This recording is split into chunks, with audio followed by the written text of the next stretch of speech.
Première épître de Paul aux Corinthiens, chapitre 3. Pour moi, frères, ce n'est pas comme à des hommes spirituels que j'ai pu vous parler, mais comme à des hommes charnels, comme à des enfants en Christ. Je vous ai donné du lait, non de la nourriture solide, car vous ne pouviez pas la supporter, et vous ne le pouvez pas même à présent, parce que vous êtes encore charnels. En effet, puisqu'il y a parmi vous de la jalousie et des disputes, n'êtes-vous pas charnels, et ne marchez-vous pas selon l'homme? Quand quelqu'un dit « Moi je suis de Paul », et un autre « Moi d'Apollos », n'êtes-vous pas des hommes?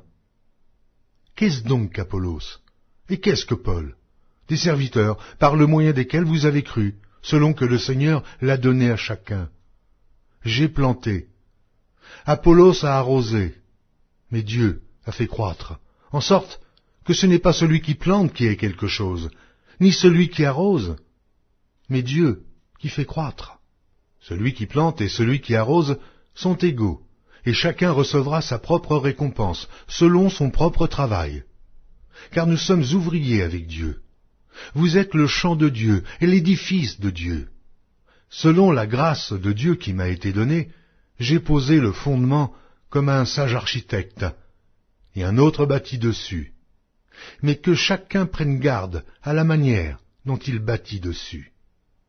Car personne ne peut poser un autre fondement que celui qui a été posé, savoir Jésus-Christ. Or, si quelqu'un bâtit sur ce fondement avec de l'or, de l'argent, des pierres précieuses, du bois, du foin, du chaume, l'œuvre de chacun sera manifestée, car le jour la fera connaître, parce qu'elle se révélera dans le feu, et le feu éprouvera ce qu'est l'œuvre de chacun. Si l'œuvre bâtie par quelqu'un sur le fondement subsiste, il recevra une récompense. Si l'œuvre de quelqu'un est consumée, il perdra sa récompense. Pour lui, il sera sauvé, mais comme au travers du feu. Ne savez-vous pas que vous êtes le temple de Dieu, et que l'Esprit de Dieu habite en vous? Si quelqu'un détruit le temple de Dieu, Dieu le détruira, car le temple de Dieu est saint, et c'est ce que vous êtes. Que nul ne s'abuse lui-même. Si quelqu'un parmi vous pense être sage selon ce siècle, qu'il devienne fou, afin de devenir sage. Car la sagesse de ce monde est une folie devant Dieu. Aussi est-il écrit, « Il prend les sages dans leur ruse. » Et encore, « Le Seigneur connaît les pensées des sages.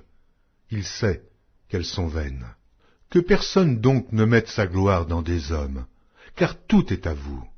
Soit Paul, soit Apollos, soit Céphas, soit le monde, soit la vie, soit la mort, soit les choses présentes, soit les choses à venir. Tout est à vous, et vous êtes à Christ, et Christ est à Dieu.